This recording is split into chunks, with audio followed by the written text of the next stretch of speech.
This is Galnet News, a year in politics special, 7th of June, 3302.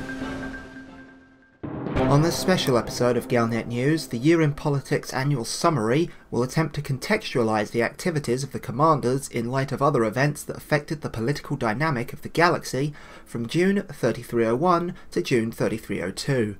During that year, 10 of the galaxy's most influential leaders extended incentives to entice members of the Pilots Federation to support their causes. In addition to financial incentives, unique ship modules were made available to pilots who proved their loyalty. Planning for the future consumed a significant portion of the annual budget for the major powers. The supporters of this galaxy's leaders sifted through thousands of systems in an attempt to meaningfully advance the cause of their leaders. Approximately 400 billion credits were spent on intelligence gathering, propaganda, bribes, blackmail, and numerous other methods to incentivize populations to join the cause of the galaxy's most powerful leaders. The supporters of Princess Aisling Duval surpassed the spending of all other powers, accounting for a quarter of total spending by fronting approximately 110 billion credits to spread her propaganda materials far and wide. In contrast, supporters of Senator Denton Patrius fronted the fewest credits, providing approximately 15 billion credits to distribute the senator's marked arms. The ethos of each faction played a part in determining the costs of extending each power's influence. Powers with a militaristic ethos leverage their naval might and exert influence by force, while powers with a more economic and humanitarian ethos exert soft power by hauling various types of cargo. The cost of expanding influence was approximately 120 billion credits for powers projecting soft power. Militaristic powers destroyed over 11 million vessels in various campaigns to claim territory. Maintaining authority in distant and disparate systems represents the single greatest expense for most powers. Members of the Pilots Federation were employed to undermine the interests of opposing powers throughout the year. Approximately 6.5 million vessels were confirmed destroyed by these commanders during this time, and over 1.2 trillion credits were spent by the supporters of each leader to counter undermining, administrative upkeep and overhead. The supporters of Emperor Arissa Lavini Duval surpassed the spending of all other powers, accounting for over a quarter of total fortification spending by fronting approximately 320 billion credits to distribute garrison supplies throughout her domain. In contrast, supporters of Pirate Lord Archon Delane fronted the fewest credits, spending approximately 37 billion to collect marked slaves from the Kumo crew's exploited territories. Following the tragic loss of President Jasmina Halsey and Vice President Ethan Naylor in May 3301, Secretary of State Felicia Winters became acting president of the Federation, while search and rescue parties actively searched for the lost Starship One.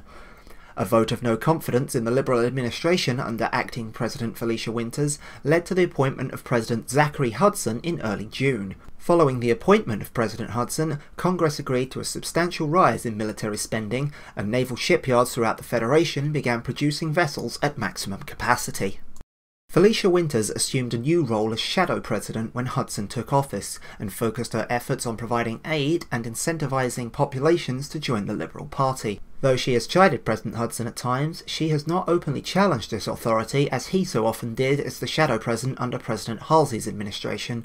This has resulted in the impression of a far more unified federation with a significantly stronger military profile. In January, President Hudson launched an initiative to search for the wreckage of Starship One. The initiative proved successful and resulted in the rescue of several survivors in escape pods, including Jasmina Halsey herself.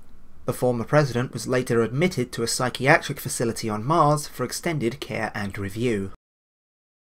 The Empire was faced with an uncertain future when Emperor Hengist Duval disinherited his only son in December 3300, declaring him unfit to rule. Shortly after the declaration, Emperor Hengist fell deathly ill and slipped into a coma. An attempt upon the Emperor's life was discovered in April, but attempts at attribution were inconclusive.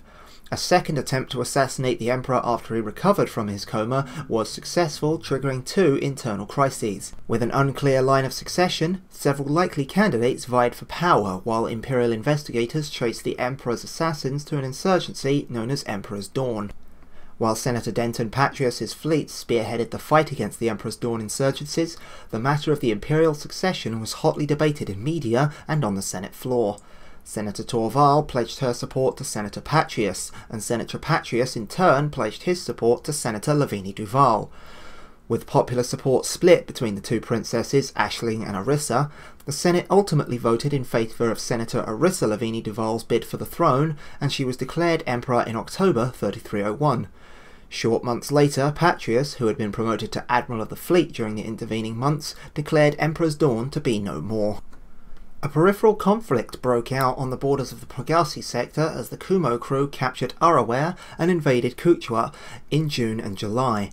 Attempts to apprehend the pirate lord Archon Delane in a swift campaign failed. Imperial fleets were forced to fall back into a more defensive posture along the border with the Pegasi sector, as Emperor's Dawn and threats along the Federation border necessitated redeployment. Unique among the superpowers in that it experienced no significant crises and did not lose its head of state, the alliance took the opportunity to make shrewd investments in its future through a number of political manoeuvres. Prime Minister Edmund Mann's trade protectionism policies proved very appealing to dozens of regional trade centres. Though relatively unaffected by a harsh political climate for much of the year, a blockade was established by Federation-aligned corporations intent upon forcing several of the Alliance's preferred trading partners to rescind trade agreements with the Alliance. 12 systems acquiesced under the blockade. In response, Prime Minister Mann's representatives began offering trade agreements deep within Federation territory, seeking to sap the profits of the aggressive corporations at home as well as abroad. Sirius was haunted by the spectre of the highliner Antares all throughout the year. The disappearance of Starship One in May was disturbingly reminiscent of the loss of the Antares some 50 years earlier.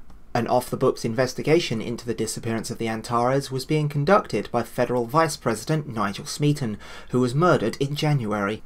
Smeaton's investigation files contained some information that authorities hoped would enable them to locate the wreckage of the highliner Antares.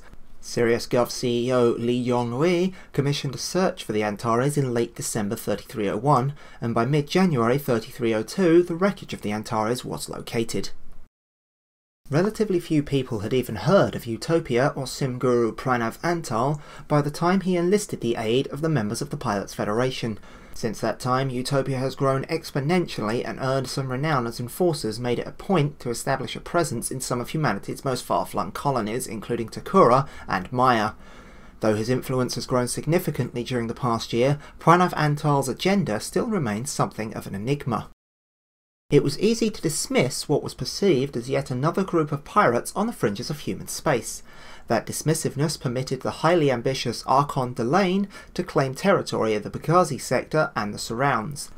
A mere month after the disappearance of Federation President Jasmina Halsey, the Kumo crew occupied systems inhabited by approximately 20 billion Federation citizens. Several million Imperials in the vicinity of Araware were also exploited by that time, including thousands of Imperial slaves who were smuggled across Imperial borders and sold into unregulated slavery in the Kumo crew's black markets. The Pirate Lord weathered months of direct Imperial opposition with the aid of supporters from the Pilots Federation. And that's the Galnet news for today. Tune in next time to keep your galaxy in focus.